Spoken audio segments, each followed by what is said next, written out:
Join us today because today we are doing cultivate number 2. What are you cultivating? We want to look at this and we go a little bit deeper because now this concept blows the rest out of the water. So if you don't get anything else from this e-course, these 10 virtues of Mayan, right, are life changing. So plug in, tune in, let's talk. I'm gonna just do a quick talk about it. And those that's interested in the e-course, you can go on down below in the description.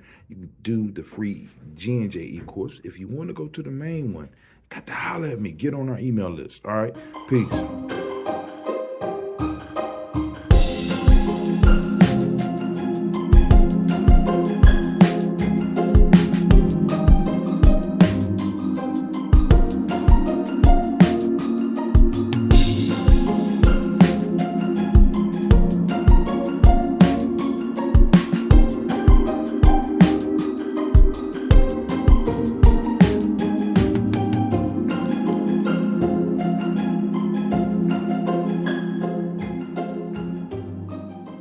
All right, cool, family. We are up. I have my notes. I got to go to it, but I got my notes.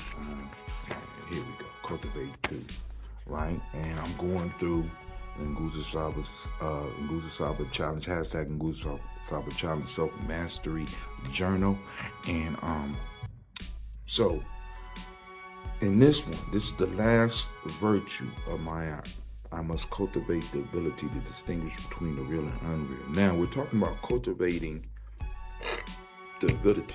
Now, earlier to this, we had 3 that talked about faith in my ability, to faith in my master's ability. Then it was faith in my ability to hear the truth, and faith in my ability to practice the truth, right? Or to wield the truth. So we talked about ability. Now this is talking about cultivating the ability. Are you cultivating your ability? Now, a lot of us got natural abilities. A lot of us got skills. Now, all of them, I believe, took time to develop and took time to master. But are we constantly cultivating these skills? Are we cultivating these abilities? Are we just being satisfied with the fact that we can do them, right? And we have to, those of us that are on the Gye-Nyame journey, those of us that's on the tribe journey, those of us that's trying to awaken the culture within America, where we are, or wherever you are right now, those that's trying to awaken this African consciousness, right? This connecting African spirit, those that are talking about the ancestors. We have to cultivate our abilities, right? Not just have the abilities, we got to cultivate, which means that we have to constantly work, right? Cultivate means that I need to go and get those things that don't fit into the process and start weaning them out. Now, I don't want to say those things that are negative. I don't want to say those things that are just bad, right? Because they, in a different context, they could work. But when it comes to our ability, we got to take the time to weed them out. Now, this one is talking about cultivating ability to distinguish between the real and the unreal. Now, earlier in truth, we talk about truth is about what's real. So with this lesson, we have to start cultivating our ability to be able to look into the world and find those real things and get them to work for us, get those truths to work for us. But then also, we need to be able to distinguish, not extinguish, the unreal, because the unreal is what guides the world.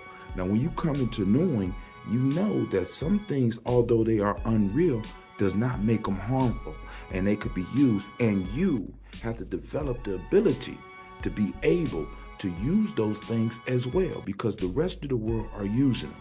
Now, I'm not saying teach people anti-truth. I'm not telling you to teach people to be dishonest, but we have to recognize that a lot of the world are following untruths. They're following unreal things. Now, how can we pull that to our advantage, right? First off, we got to be able to recognize what's real, and we have to understand what is unreal, and then we have to distinguish, is it hurting the people or is it helping the people, right? And we have to be able to go on and use those things to help move people to where we need them to be. Oftentimes, those of us that teach, we have to use unreal examples, right? We got to use some unreal things to get people to understand. Like, for example, folk tales are not real. They are not reality.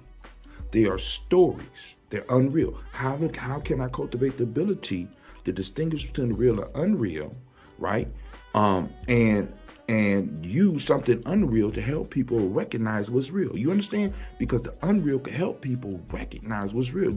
Do you have the skills to first off distinguish what is unreal, and then second to possibly use something that's unreal to get people to start waking up, to get people to have the aha moments, right? When we cultivate this ability within ourselves, we can benefit ourselves because we know what's true.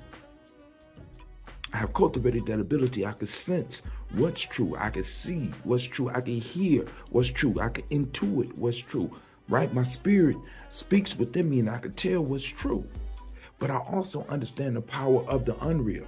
And I could use both of those things in my life to get me to where I need to be, to get my tribe where I need to be, to get my culture where it needs to be, right? So this principle is very important, right? Because we got a lot of people who claims that they're throwing out truths, but what they actually are throwing out are untruths. And because they don't understand it as untruths, it becomes harmful because they can't distinguish what's real and what's not.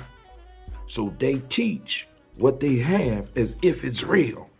They'll be like me saying that there was really a Gye, and Gye actually existed. For those that don't know, Gye is the mythic founder of Gye-Nyame. Or I'll be like, there was actually a time when animals used to speak, right? When I'm presenting my folk tales. You understand what I'm saying? There's a difference. And can you identify the difference, and can you use it in your life to make your life better? And can you use this in the life to make your family's life better and your tribe's life better? Now, everybody's not going to understand this, but those that do, you have the responsibility to hone that ability and to teach those who are awake the same thing. See, that's real. That's not real. That's harmful. That's not harmful. That's right. That's not right. You understand? All right. Now, all this is my thoughts on the thing. And the only thing I'm trying to do with the ecourse is to get a group of thinkers. I'm trying to get you to start thinking about the importance of your culture and how to use your culture. Now, I can only demonstrate for you what works for me. You understand? So please, in listening to this, right, be able to distinguish what's real and what's not throughout the course. Go back through the course. Listen. You know what I'm saying? Those that have not taken the course, start the course. Come on. I need more people in here having a conversation. I need more thinkers around me. I got a lot, but I want more thinkers around me. Yo, this is Brother Hatim saying peace. I want to thank each and every last one of y'all for listening to me as I move through this.